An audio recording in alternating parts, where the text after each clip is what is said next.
What's going on, everyone? This is Mitchellmander here, and welcome to another review of the Pokemon Journey series. Today we're going to be covering episode 83 in today's review. And this episode involves Ash and Go heading to the Johto region to involve a strange phenomenon going in a small town there, where it's always nighttime for some reason, at least recently.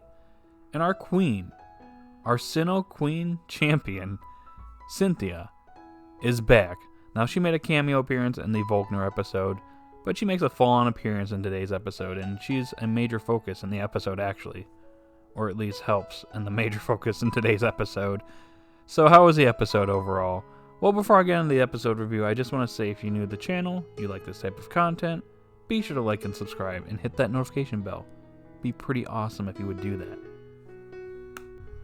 Now, the main premise for today's episode is that there's a strange phenomenon going on in this small town in the Johto region, where it's basically nighttime 24/7. It's been going on for about a week, where there's been no sunlight in this entire time, just darkness 24/7.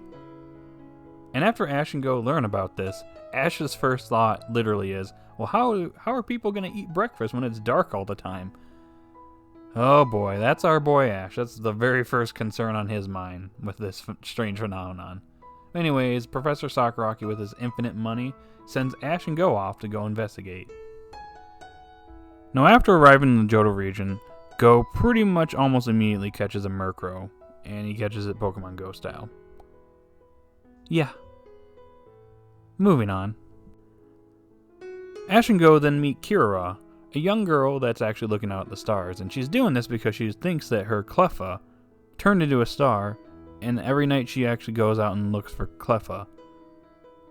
Though it's been nighttime all the time, so she's basically looking out for Cleffa all the time. They soon enough meet her mother, in which she explains to Ash and Go that Cleffa actually passed away not too long ago. So Kira over here looks out at the stars thinking that she can actually find Cleffa again, which is pretty sad, not gonna lie.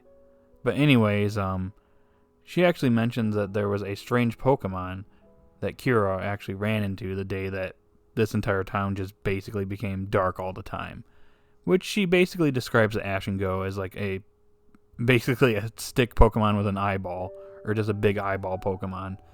So her description, it doesn't really ring a bell with Ash and Go, so they end up taking off and going out to eat some lunch. Now, as they're eating lunch, Go actually looks into this a little bit, trying to figure out what this Pokemon is, finds a archaeological museum, and ends up abruptly ending their lunch, and they run off to the museum.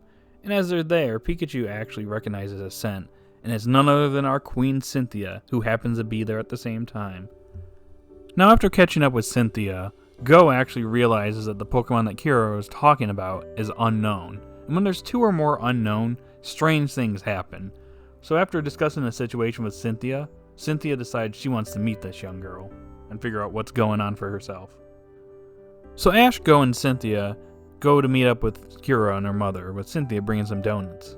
Nice. But anyways, Go actually shows his phone to Kira and is like, hey, is this the Pokemon that you saw the other day? Which Kira confirms that yes, Unown is indeed the Pokemon that she was talking about. In fact, there's 5 of them, and they appeared right in front of her when she was looking out at the sky during the day.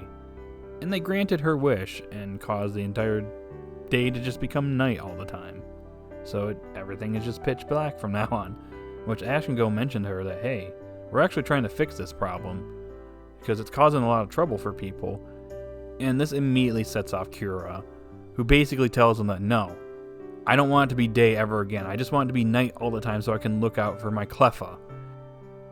And this is where things change.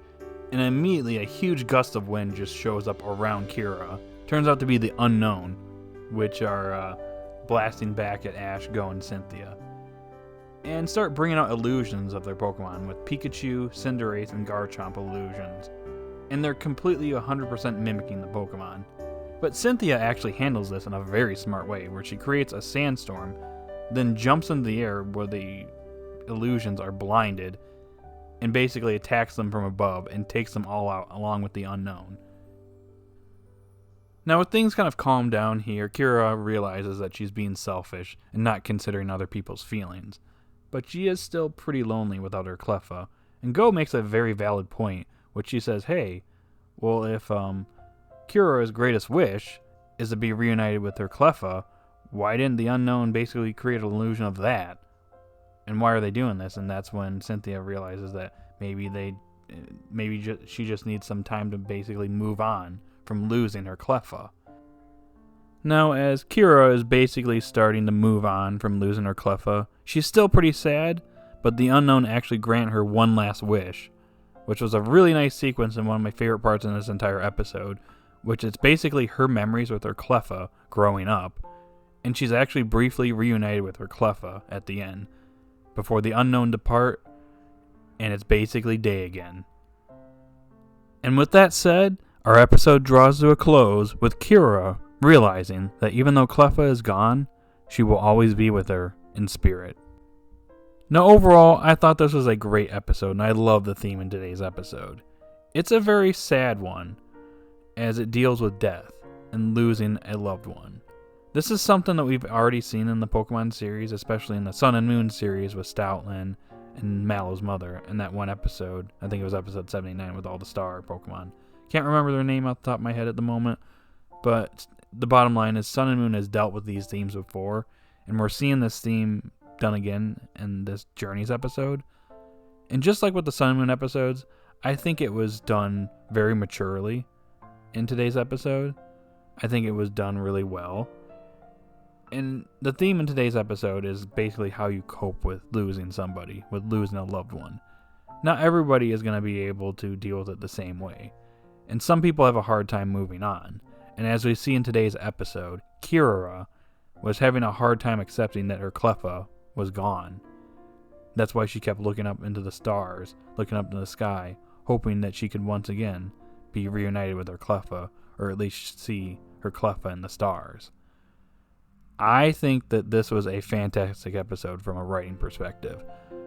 I think the writers did a really good job here. It definitely continues the theme from the Sun and Moon episodes that dealt with death. And overall, it was good. I just enjoyed it. Especially the sequence at the end where it showed Kira's memories with her growing up with her Cleffa. That sealed the deal for me. This was already a solid episode without that, but putting that sequence in at the end, it just made the episode, in my opinion, and strengthened it. But besides that, I really enjoyed the other aspects in this episode, like the reunion with Cynthia. Although I would have liked it to be a little bit longer, I still think it was well done. And I think Cynthia was handled very well in today's episode. It showed why she's the champion of the Sinnoh region. She's the one that took out the illusions. She came up with a great strategy to take them out by using that sandstorm to blind them, launch up in the air and attack them, and take them all out, especially with her overpowered Garchomp. But I just like how she was portrayed in today's episode. It was really nice. I also want to give praise to the OSTs and the music used in today's episode, because the music throughout this episode was amazing in my opinion, especially when Ash and Go landed in Johto. The music there was really nice to listen to. But my favorite piece in this entire episode was when Kira snapped. The music that played there was awesome. That was probably the best music I've heard in all of Journeys so far. It was just phenomenal. So I gotta give praise to the music in today's episode. It was great. And the only issue I had in this entire episode was just the fact that Go caught Murkrow Pokemon Go style. That's the second episode in a row that they've done something like this, and I really don't want them to do this anymore. Have Go battle to catch his Pokemon. I don't want to see him catching them Pokemon Go style. Please stop doing that, Journeys. And with that said, that's all I got for today's episode review. So overall, a very solid episode in my opinion. I'm going to give this episode a 9 out of 10. So guys in the comment section down below, post your thoughts. What do you think of this episode? Did you love it? Did you hate it? Are you glad that our Sinnoh Queen is back? And do you want to see Cynthia appear again before the Masters 8 tournament? Just let me know in the comment section down below. And if you're new to the channel, be sure to like, subscribe, and hit that notification bell. And have a great day or night wherever you're at. And I'll see you guys later. Peace.